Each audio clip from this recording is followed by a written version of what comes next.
dubartii attam, dhiirti attam, kadhunfaa akkam, kan waliinii akkam, horii akkamiiti qalam, wiixaa manaa meeqa buqqifama manarraa, cilee akkamii fudhatamee deemam, eessan bobaarsan, ka jedhu bakka lattisuu hagammaa jirtu badhaa nuu kenneera waan ta'eef hulluusisuu inni jedhu wal qabate hulluusisuun kun waan guddaa keessattuu dargaggeettiin mana jirtan haadha teessanii abbaan keessa isi hulluusisuu qaban. Ana akka kiyyatti wannan dhagge waaqa haadha abbaa caalee ani akka falmataatti. Wannan dhaqni guddaa waan san jechuudha. Yoo nama hulluusan jechuun waan baddu sirraa hulluusanii dabarsan.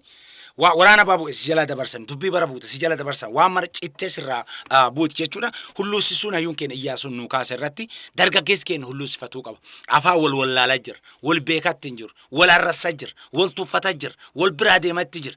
Irra darrinee immoo guddaa ila keessa laalaa jira. Nama mataa harri'a kan nama mataa gurraachaa laalaa jira. Nama dura gudeeda baqaffateeru jechuun nama uumatee dhalfateeru waan hin taane jedha jirraa waan ta'eef dargaggeessi keenya HFM Gadaa Gujii dhaggeeffattanu irra deebinee abbootii teennan hulluusisuu kan abbaan kanu dhale qafaamoti guddaan biyya abbaa keenya jaarsi biyya abbaa keenya abbaan gadaa abbaa keenya walta dachaane maan xafaa wal dhooge jennee hulluusisuu kan hayyuu keenya Iyyaasu amma laddaa hin baane mee akka godina Gujiitti attaan jira sadarkaa kamirra jira maan godhama jira beekan mon beekan laata ka jedhu san mee hawaasa keenya gurraan nu ga'a.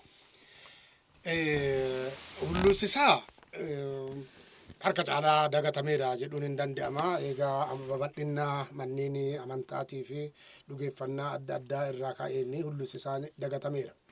Ammoo gara bita gatachaatitti isa san gudunfii isaaf bita gatachuun gocha guyyaa guyyaan taasifamuu miti. Jila sababa ta'e tokkoof godhamu malee bita gatachuun guyyaa guyyaan hin ta'u.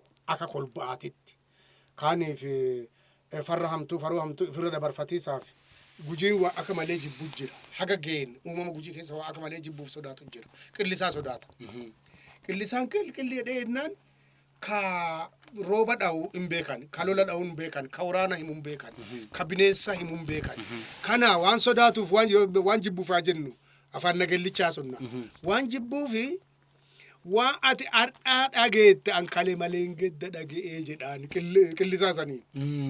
Kana muka sadiin fuudhee xaree muka sadiin ciree walitti utolchee ifirra marfatee gata.